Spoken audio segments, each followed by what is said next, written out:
Doctor Naik, আপনার লেকচারের জন্য অনেক ধন্যবাদ।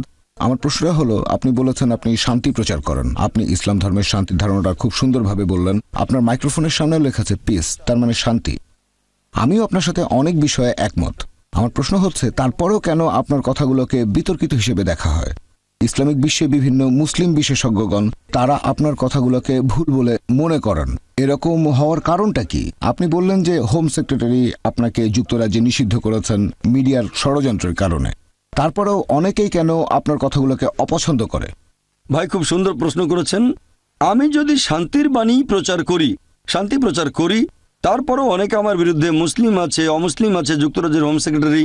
ভাই, আপনাকে বুঝতে হবে, যখন কেউ জনপ্রিয় হয়ে যায় তখন অবশ্যই তার বিরুদ্ধে কিছু লোক থাকবে। সেই জনপ্রিয় মানুষটা ভালো কাজ করতে পারে, খারাপ কাজও করতে পারে। আমি আপনাকে একটা সুন্দর উদাহরণ দিচ্ছি। বর্তমানে মাইকেল এইচ হার্ট নামে একজন লেখক, তিনি একটা বই লিখেছেন, পৃথিবীর ইতিহাসে প্রভাবশালী 100 জন মানুষ। তিনি খ্রিস্টান হলেও তালিকায় 1 নম্বরে রেখেছেন সবচেয়ে প্রভাবশালী মানুষ নবী মুহাম্মদ সাল্লাল্লাহু আলাইহি সাল্লামকে। এমনিতেও দেখবেন যে মুসলিমরা তাদের নবীকে ইতিহাসের সবচেয়ে গুরুত্বপূর্ণ আর প্রভাবশালী মানুষ বলে মনে করে থাকে। অনেক অমুসলিমও ব্যাপারটাকে এভাবেই দেখে থাকে।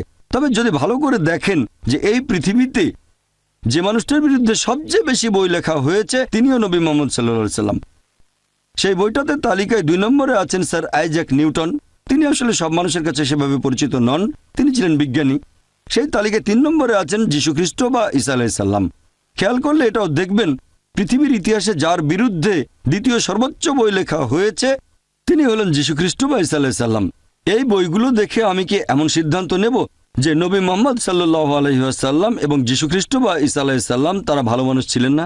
আপনাকে বুঝতে হবে, যখন কেউ জনপ্রিয় হয়ে যায় অবশ্যই তার বিরুদ্ধে কিছু লোক দাঁড়িয়ে যাবে। আর যুক্তরাজ্যের হোম ডিপার্টমেন্টের কথা অনুযায়ী 2009 সালে আমি যখন এসেছিলাম এখানে, একটা বিশ্বস্ত সূত্রে আমি জেনেছিলাম যুক্তরাজ্যের হোম ডিপার্টমেন্টের তথ্য অনুযায়ী পৃথিবীতে সবচেয়ে জনপ্রিয় ইসলামিক স্যাটেলাইট চ্যানেল হচ্ছে পিস টিভি। আর যুক্তরাজ্যের সবচেয়ে বেশি যে ইসলামিক স্যাটেলাইট চ্যানেল দেখা হয় সেটাও পিস টিভি। শুধুমাত্র মুসলিমরা যে দেখে তা নয়, অনেক অমুসলিমও পিস টিভি দেখে। এই রিপোর্টই বলছে পৃথিবীতে সবচেয়ে জনপ্রিয় ইসলামিক বক্তা হলেন ডক্টর জাকির নায়েক। আর যুক্তরাজ্যের সবচেয়ে জনপ্রিয় ইসলামিক বক্তাও ডক্টর জাকির নায়েক। এই কারণে হোম ডিপার্টমেন্ট আমাকে অনুরোধ করেছিল যে আমি সেই মুসলিমদের কাছে পৌঁছাতে পারবো কি না যাদের কাছে ইউকে সরকার পৌঁছাতে পারছে না।